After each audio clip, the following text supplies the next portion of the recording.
Sillej, fil-palazz fejn naħdmu u ġat waħda tinkiter li gerxet il-kolla, sa anka lil-pejxu. Is-sinjura qamet ħanxar għax l-istatwa li kellha għebet.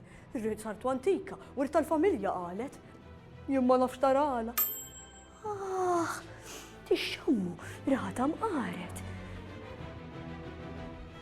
Kontet ngħidilkom, għax dil-koka qasmet l-qalbi bir-riħa. Anka Bertu l-porter sparixxa.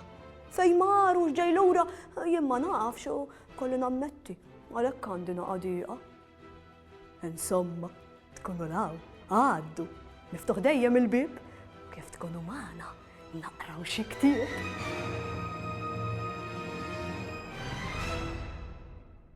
Le, ħejja jiena dak il-ġardinar ma joġobni xejn.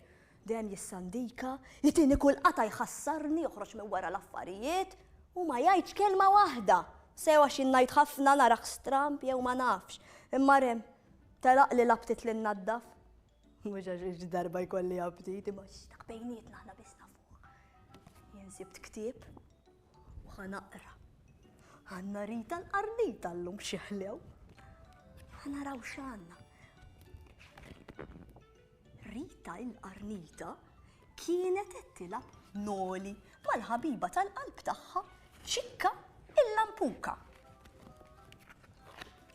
Waqt li Ċikka kienet bajnejha magħluqa totti n-numri 1, 2, 3. Rita l-qarnita marret tistaħba f'waħda mill-ħofor tal-blat.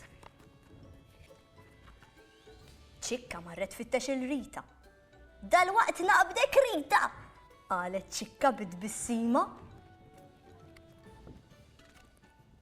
Meta Ċikka ddiet minn quddiem il-ħofra fejn kien hemm Rita l-qarnita, Rita tefet il-linka biex ma tarajiex. Issa żgur mhux se taqbadni, ħasbet Rita bejna u bejn ruħha. Imma Ċikka l-lampuka tfixklet u demba weħel fil-ħaxix. Ajjut! Weħilt mal-ħaxix! Rita l-qarnita baqet mistoħbija għax ħasbet li Ċikka qed tiċċajta.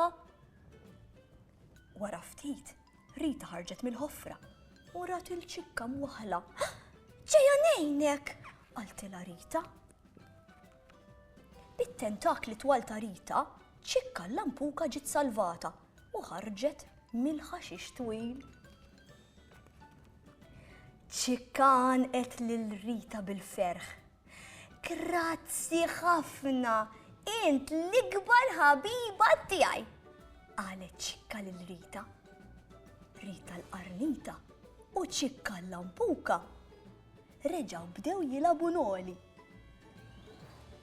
U reġa' tfakritni fil-ġardinar, għax dak hekk qisu qed jilgħab Noli, jistaħba, bu u ssibu hemm.